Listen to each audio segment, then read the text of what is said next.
about for us is to show people. By the way, this is a bottle for you. Yeah. Oh, I love gifts. Yeah. Oh, I'll just put this away for later. Thank you.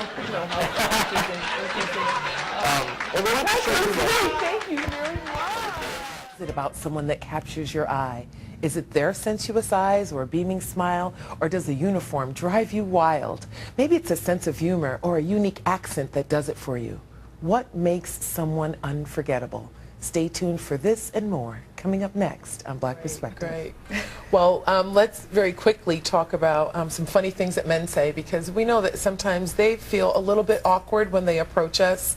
And I'll share a quick story with you. I was grabbing my lunch at the old Civic Center where the Wendy's was, and I always have a Caesar salad with 3 cartons of milk. And so it's a hot sunny day, and I'm running down the steps with my 3 cartons of milk, and this guy screams very loudly for everyone to hear, "Boy, milk sure does a body good." And I was humiliated, but it was funny, and so I had to laugh. And what was even funnier is I saw him like a year later, and I just felt somebody tap me, and I turned and he said, "Ah, I see you're still drinking milk. Will you go out with me?" No, it was funny, but no. So what is the back to the program. Please join me in welcoming to the mic this wonderful friend of mine, and I tell you, we go way, way back. She's an actress, an activist, and opened an orphanage in Trinidad. She's a new mom, and the one thing that we don't have in common is she loves older guys. Much older guys. Guys who make 7-figure salaries. And I like really young guys, like really, really, really young guys. Guys so young they probably don't have a salary at all. And she's always teasing me about that. And she's the mother of an 11-month-old son. And I would say, "Oh, he's so cute." She was like, "Stop looking at my boy." I had to reassure her that, the man I'm going to marry, he hasn't even been born yet. So please join me in welcoming to the mic our own beautiful Hartford native, the former queen of the Americas. Isn't she gorgeous, you guys? Miss World 1997, Sally Toussaint. That are animal lovers, and I will say that I'm an animal lover, but really the basic animals, because sometimes I have a little fear, I'll admit that.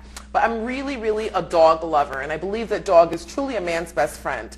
A dog can be more loyal to you than your own partner or husband. I'm telling you this because I know, and the way to find out is put your dog and your husband in your trunk. After 15 minutes, see who still has the trunk, right? Still the dog. Welcome back to the Pork Chop Show. I'm Linnet Carty. Hi, you guys, and if you're just joining us, I'm here with Carolyn LaChance. She's from the Forest Park Zoo, and yes, we have on camera with us Pork Chop, and Pork Chop is a porcupine, and if you can't tell, I'm terrified. Just a little bit. Just a little bit. He's eating right now, which is great. He's having some broccoli. He's been on TV before. Don't worry, you're safe. Actually, what you're looking at, the brown stuff is actually his fur, and all these white things, those are his quills. And his quills, he can have about 30,000 on his body, and they range in thickness as you go down his back. Yeah, he just did a shake, you guys. When we were at the break, he did a, little heart shake. Scared me a little bit, but I guess I'm okay now. You're okay. You did not get quilled. He could not shoot out his quills. No. So his quills actually release. What has to happen is he has to be nervous and afraid, and you actually have to be towards the back end of him. So to get it. Yeah. Okay. So What hypnosis actually is, it's a way of communicating with the subconscious mind so that we believe what we're told, and it's that belief that changes people's lives, that makes them believe that they're better than they used to think they were. Okay. Yeah. So can you use it to look in that camera and tell the IRS, don't send any more bills, don't send any more bills? Well, it's funny because I do a lot of corporate and I do a lot of college shows, and I'll ask people, Of course, I come from West Indian roots too, and I'll tell you, I live in a large West Indian community in Bloomfield, and people were setting off firecrackers. One of my neighbors had her 3 boys running down the middle of the street at 10 o'clock at night. They're my practice, they're my practice. You know, so it was a wonderful thing. She's getting them ready. I said, well, where the yellow yum? You know, them need yellow yum because that's why the same one. You know, they said that's all they ate was yellow yam. As a matter of fact, I heard that somebody sent them some boxes of yellow yam, you know. So I'm just so proud. Everybody knows Julian Bond and everything that he brings to the table, and he's a fabulous man, and he's done great work with the NAACP. I'm interested to see what the new guy is going to bring as well as president and CEO. And Ben Jealous, and for you ladies at home, when you see him, you'll know why his name is Jealous. Because you'll all be jealous that you're not with him. But Ben Jealous is, you know, a Columbia grad, a Rhodes Scholar. He headed up the Rosenberg Foundation. He was the past executive director of the National Newspaper Publishers Association. So he brings a wide variety of experience to an office that I think needs to be rejuvenated and invigorated. Not to forget our history with Julian Bond, but also to take us into the next. Meet Bernie Mac back when the Kings of Comedy came to the Hartford Civic Center. It was still called the Hartford Civic Center. And I had a chance to talk with each one of them, but by far he was my favorite. Why? He was down to earth and wanted to give me that time. I told him, you know, I'm just writing for this small African-American newspaper, and, you know, I'd like to interview you for a few minutes, and it wasn't wait 5 minutes. It wasn't, oh, I'll talk to you later. It was, let me talk to you right now. And I just, let me talk to you. And to give me the once over, let me talk to you. And, you know, I laughed, and he was just as jovial, and he's a warm-spirited man. Dear Lord, I want to thank you so much for answering my prayers. I'm in a room with over 100 men. I'm in a room with over 100 men. Oh, Lord, good Lord, thank you. Okay.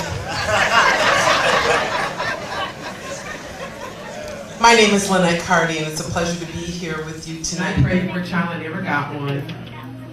But out of my sister's 3, the little one, Candace, she is just like me, God bless her heart. Looks like me, acts like me, talks way too much. I don't, but she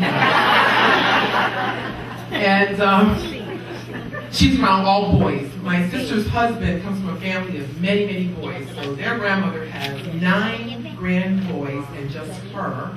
And they're all between the ages of 5 and 9. That's like a lot. So we went there the other day, and my sister said, oh yeah, she's about to go to grandma's. I said, we need to have a talk. But she's at that age, you know, she's 6. So we pulled her to us, and she's just looking up all bright. She's like, yes, Mommy, yes, Auntie Nat. We're like, where's your private parts? She goes, right here, right here, right here. So we're like, well, who's supposed to touch your private parts? Nobody. We're like, well, what if somebody tries to touch your private parts? I'm telling everybody. But what if they say they're going to beat up your mommy and daddy if you tell? I'm still telling, because my daddy could be anybody. So where's your private parts? Right here, right here, right here. Who's supposed to touch your private parts? Nobody. We're like, okay, you go. She walks off, and my sister and I actually high-five each other. She did a good job. She turns right back around.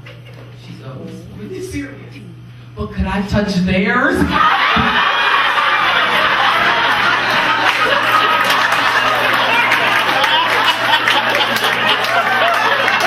One of the reasons I stopped teaching, because I realized I am not explicit with kids. When I thought I'd been explicit, I was not explicit. True story. That's Candace. Handsome gentlemen here. You guys are just gorgeous. Gorgeous. Aren't they, ladies? They are gorgeous. I know everybody's like, Hercules, Hercules, Hercules at home. What kids want to be when they grow up? And do you know what you want to be when you grow up? A fireman. Teacher. Basketball player. I want to be a vet. A fireman. An actress. A basketball player. A teacher. A boxer. An artist. A veterinarian. A doctor. A baseball player. And I do a soccer player. A professional chef or a hip-hop dancer. Chief Executive Officer, just like my dad. I want to be an astronaut. A fireman. A teacher. And a spaceman. A doctor. A singer. I think that there are many possibilities of what I want to be, and it would be foolish to pick one right now. A forensic scientist. Boxer. Teacher like mommy. A psychiatrist. Mom! NFL player. Author. A scientist, kind of a rock star. Maybe an artist. Being a teacher. A baseball player. Be an actor, a singer, or a teacher. Maybe a teacher. A princess in a tower. Isn't it awesome? That last little girl was my niece, saying that she wanted to be a princess in a tower. Well, I called her about a week after when I was editing this tape, and I said to her, Candace, every single child that I interviewed picked something real. Like your brother wanted to be a CEO like your dad, and your other brother, he wants to be a boxer. So can you please pick something real that you want to be when you grow up? Her answer, I want to be a real princess in a real tower. Now we know every segment about kids always has bloopers, so let's check out some of these bloopers. Out of the mouth of babes. And what do you think you might want to be when you grow up? You could pick more than one thing.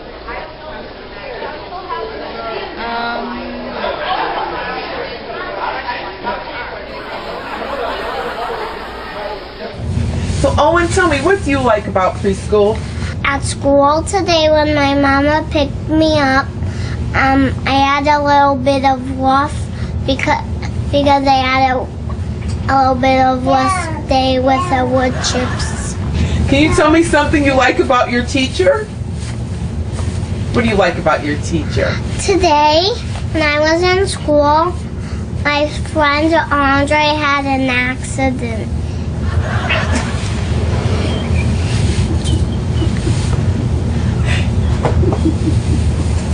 Don't laugh about it. I'm sorry. It's not funny, right? You're right, baby. It's not funny. I'm sorry. I didn't mean to laugh about it. What do you like about Miss Michelle? Because you know what the accident was? What? My friend Andre threw up. Oh, that's not a nice accident. You're right. I shouldn't have laughed. I'm sorry. I hope he feels better. Yeah, and he had to go home late. Okay. All right, so Russell, how old are you? 4.5. Okay, so can you say hi? I'm Russell and I'm 4.5. Ready? Go. I guess what? Okay, Kate, you're doing a good job. Try to look in the camera, okay? Do you have a pet at home? Yeah, Tyson. Oh, what's Tyson? Is he a cat? No, he's a dog. Oh, he's a doggy. Do you like to play with him? Yeah, but he's did poopy in the snow.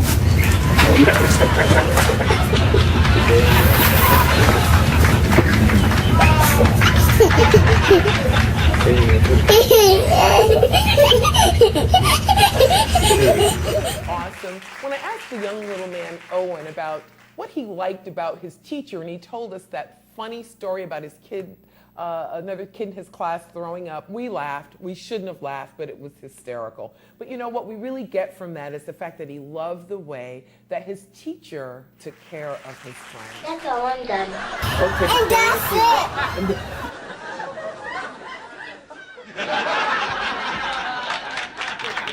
I want to thank my viewers over in the UK and in Ireland. And welcome, Jamaica. I understand you know pick up the show. I'm so happy that you all are watching.